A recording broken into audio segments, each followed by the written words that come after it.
YCP నేత కొడాలి నాని సంచలన వ్యాఖ్యలు చేశారు. తనకు ఇవే చివరి ఎన్నికలని 2029 ఎన్నికల్లో పోటీ చేయనని చెప్పారు కొడాలి నాని.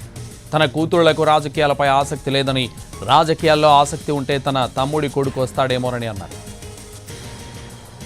గుడివాడలో ఉన్నటువంటి కాలువలకి రిక్రూట్మెంట్ వాల్స్ కట్టాలి, పర్మనెంట్గా రోడ్లు స్ట్రక్చర్ వేయాలి. ఇవన్నీ ఒక 500-600 కోట్ల రూపాయలు తీసుకొచ్చి ఇంకా చేయాల్సినటువంటి కార్యక్రమాలు ఉన్నాయి.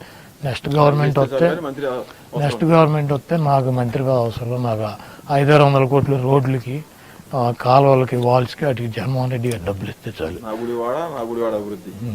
ఇంకా ఇవన్నీ అయిపోతే నేను ఇంకా పోటీ కూడా చేయను, ఇంకెవరో ఒకరికి ఇచ్చేసుకోమని. వయసు అయిపోతుంది కదా, 60, ఇప్పుడు 52 ఏళ్ళు. ఇంకో టర్మ్కి దాదాపు రిటైర్మెంట్ వయసు వస్తుంది. ఎవరో కొత్తగా కుర్రాళ్ళకి ఇస్తే మళ్ళీ వాళ్ళు కొట్టుకుంటారు ఒక 5 సార్లు 6 సార్లు. అదేవిధంగా గుడివాడలో ఉన్నటువంటి కాలువలకి రిక్రూట్మెంట్ వాల్స్ కట్టాలి, పర్మనెంట్గా రోడ్లు స్ట్రక్చర్ వేయాలి. ఇవన్నీ ఒక 500-600 కోట్ల రూపాయలు తీసుకొచ్చి ఇంకా చేయాల్సినటువంటి కార్యక్రమాలు ఉన్నాయి. నెక్స్ట్ గవర్నమెంట్ వస్తే నాకు మంత్రిగా అవసరం. నాకు 500-600 కోట్ల రోడ్లకి, కాలువలకి, వాల్స్కి వాటికి జగన్మోహన్ రెడ్డి గారు డబ్బులు ఇస్తే చాలు. ఇంకా ఇవన్నీ అయిపోతే నేను ఇంకా పోటీ కూడా చేయను, ఇంకెవరో ఒకరికి ఇచ్చేసుకోమని.